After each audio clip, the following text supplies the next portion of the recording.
Good morning, everyone. For teleSUR, I'm Cody Weddle in Caracas, Venezuela. To begin on this Friday morning, just as the Summit of the Americas is set to begin, Venezuela's President Nicolas Maduro announces that the campaign calling on the U.S. to repeal its decree against Venezuela has reached its goal of 10 million signatures.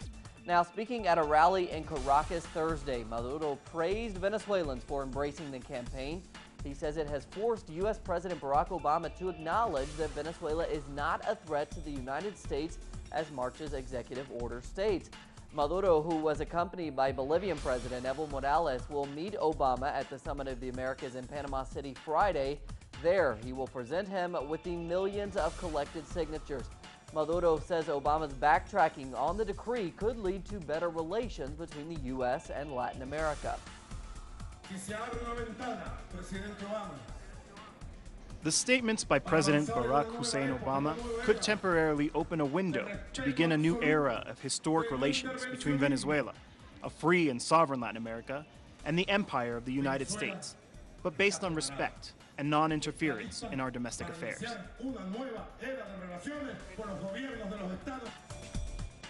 Thousands from across Latin America marched Thursday at the start of the People's Summit. It was organized by Panamanian trade unions under the slogan, "A Homeland for All with Peace, Solidarity, and Social Justice."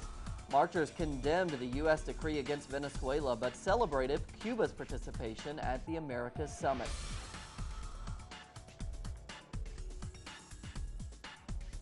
And just ahead of the meetings, we have new developments to report this morning in the U.S.-Cuba relations. The country's two top diplomats are scheduled to meet.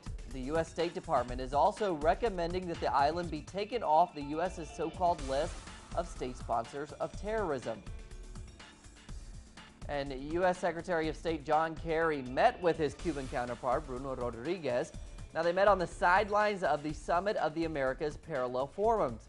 The meeting between the two diplomats is the highest level meeting between the two countries in over 50 years.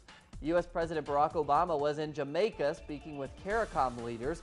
He confirmed that the State Department's review of Cuba had been completed and submitted to the White House. As you know, there's a process involved in reviewing whether or not a country should be on the state sponsor of terrorism list. That review has been completed at the State Department. It is now forwarded to the White House. Our interagency team will go through the entire thing and then present it to me with a recommendation. That hasn't happened yet. And following his 24-hour Kingston visit, Obama arrived Thursday in Panama for the Summit of the Americas. The U.S.'s relations with Cuba and Venezuela are taking center stage, in addition to the highly anticipated encounter with Venezuelan President Nicolas Maduro. And we will also be watching for a possible face-to-face meeting with Cuban Presidents Raul Castro and Obama.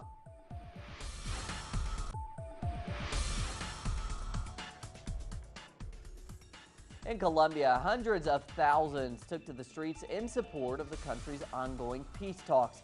Thursday's march is just one of numerous recent mass gatherings to support the peace talks taking place in Havana, Cuba.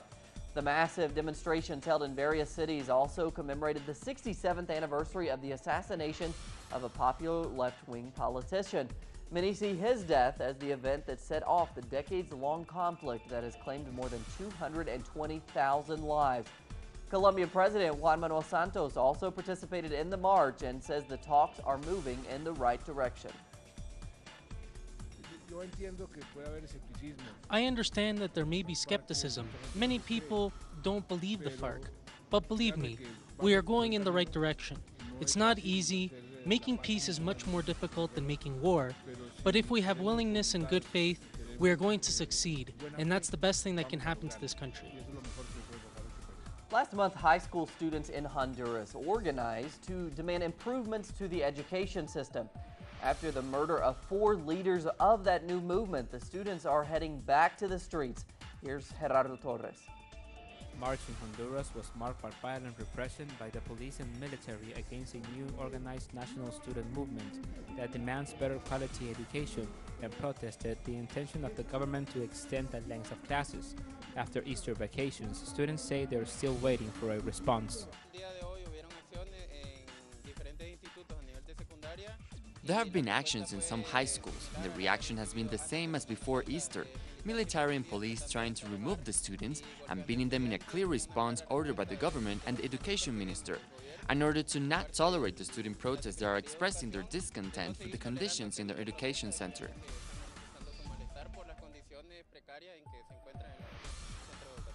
The protest began after the announcement that class time was going to be extended, meaning that students in the afternoon period will leave at 7 p.m., a very dangerous time in the places where many schools are located.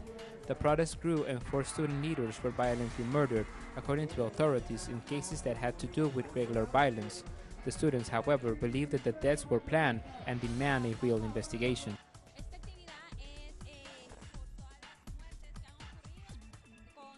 This activity is for all the deaths that have occurred because of the recent events of the student protest. This is an activity to reject these actions. We want peace, and we are demanding the authorities conduct a real investigation.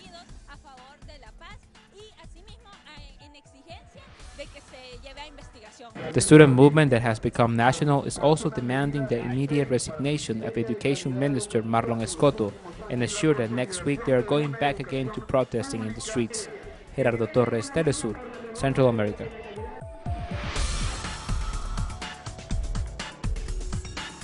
Positive sign this morning to report out of the Syrian peace talks in Moscow. The government and opposition agreed to release a joint statement.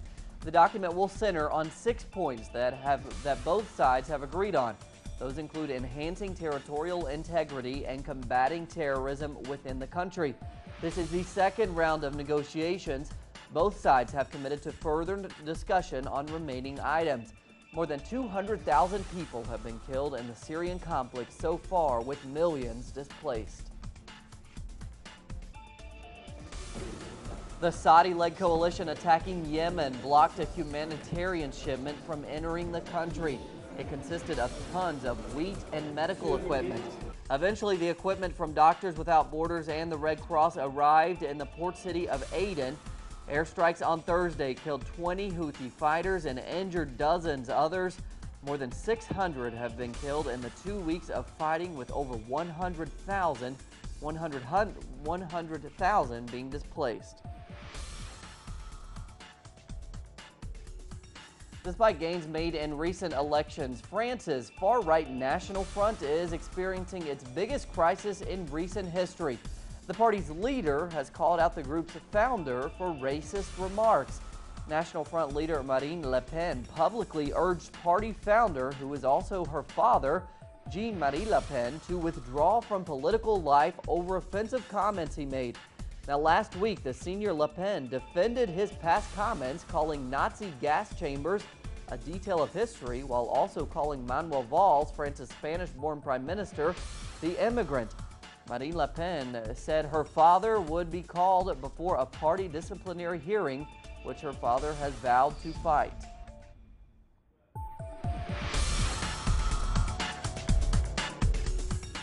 A cultural note on this Friday morning: students in South Africa celebrated the removal of a statue that served as a reminder of the country's brutal history of racism.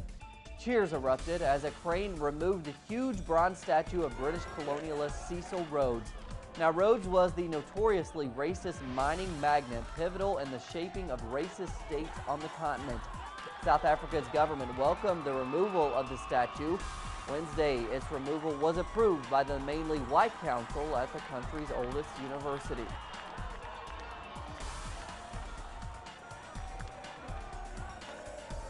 That's what we're covering this morning. We have plenty more on those stories and others at our website, telesurtv.net/English. For teleSUR English, I'm Cody Weddle. Have a great Friday.